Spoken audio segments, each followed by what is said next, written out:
ကျွန်တော်ဘန်ကုန်ကိုသွားအပ်တယ်ကျွန်တော်စီမှာရှိသမျှနောက်ဆုံးလက်ကျန်ဒေါ်လာ3000ကိုထိုးလိုက်တဲ့အခါဘန်ကုန်တန်းကအရင်အောင်သွားပါတယ်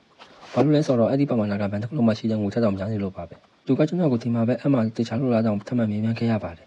ကျွန်တော်ကမဟုတ်တဲ့ဒေါ်လာ200ချမ်းပြီးကျွန်တော်အားလုံးအနံလိုက်တဲ့အခါဘန်မန်နေဂျာကိုတိုင်ထွက်ချုပ်ခဲ့ရပါတယ်တကယ်တော့ကျွန်တော်ဒီလောက်ချမ်းသာသွားရတဲ့အကြောင်းရင်းကလွန်ခဲ့တဲ့3ရက်ကမတော်တဆချော်လဲခဲ့လို့ပါပဲအဲ့ဒီတုန်းကအလုပ်ရှင်ကကျွန်တော်ကိုဒေါ်လာ3000ပေးခဲ့ပါတယ်ဒါပေမဲ့ကျွန်တော်ယူဆကတော့ကျွန်တော်ကိုဆင်းရဲတဲ့ထင်ပြီးအဲ့ဒီအလုပ်ရှင်တော့ကိုလည်းသွားခဲ့ပါတယ်စိတ်ပြက်လက်ပြက်နဲ့ကျွန်တော်လည်းနောက်ဘဝမှာချမ်းသာပါစေဆိုပြီးလက်ထဲကဒေါ်လာ3000ကိုလက်ဆက်ရှိမှပြတ်ပေါင်းမိခဲ့ပါတယ်အဲ့ဒီအချိန်မှာပဲအတန်တခုကြားလိုက်ရပြီးကဘာပေါ်ကကုန်စည်နှုန်းတွေအားလုံးထိုးကျသွားခဲ့ပါတယ်ဒေါ်လာရဲ့တန်ဖိုးကဒေါ်လာ10ကျန်းလောက်ထိဖြစ်သွားပြီးမှကျွန်တော်ရဲ့ပိုင်ဆိုင်မှုကမပြောင်းလဲပဲရှိနေခဲ့ပါတယ်ကျွန်တော်စီးရုံမှာနိုးလာတဲ့အခါဆရာဝန်ကကျွန်တော်ရဲ့ချမ်းသာမှုနဲ့ဆိုရင်ဘယ်လိုယောဂမျိုးမှစကူတက်ပြီးနိုင်လို့ပြောပါတယ်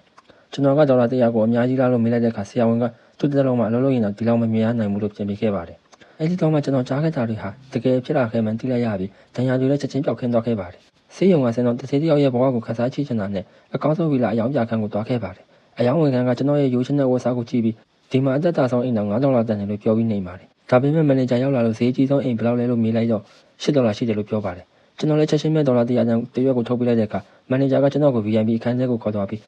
အိမ်တော်နဲ့အတူအကျွေး$92ကိုပြန်အပ်ခဲ့ပါတယ်အဲ့ဒီနောက်ကျွန်တော်ကွန်တက်ကိုတွားခဲ့ပါတယ် VIP ခန်းကိုတွားဖို့တစ်ခါတည်း$1ပို့ရမယ်လို့ဝန်ထမ်းကပြောလို့ကျွန်တော်အကျွေးစီစီကိုထုတ်ပြလိုက်တဲ့အခါသူတို့တွေချက်ချင်းပြပြတဲ့ဖြစ်သွားကြပါတယ်အဲ့ဒီမှာပဲကျွန်တော်ရဲ့အလုပ်ရှင်ဟောင်းနဲ့ရီစာဟောင်းတို့နဲ့တိုးတော့တာပါပဲသူတို့ကကျွန်တော်ကိုညှဉ်းထုတ်ဖို့တက်တော့ဆောင်းနေခေါ်ကြပါတယ်အဲ့ဒီချိန်မှာပဲကွန်တက်မန်နေဂျာရောက်လာပြီးကျွန်တော်ဝယ်ထားတဲ့$2ဟိုပစ္စည်းတွေကိုလာပို့ပါတယ်ကျွန်တော်ကငွေသားနဲ့ရှင်းမဲ့ဆိုပြီးဒေါ်လာ100တန်ထုတ်ပြလိုက်တဲ့အခါကျွန်တော်ရီစာဟောင်းကလည်းဘာမှပြန်မပြောရတော့ပါဘူး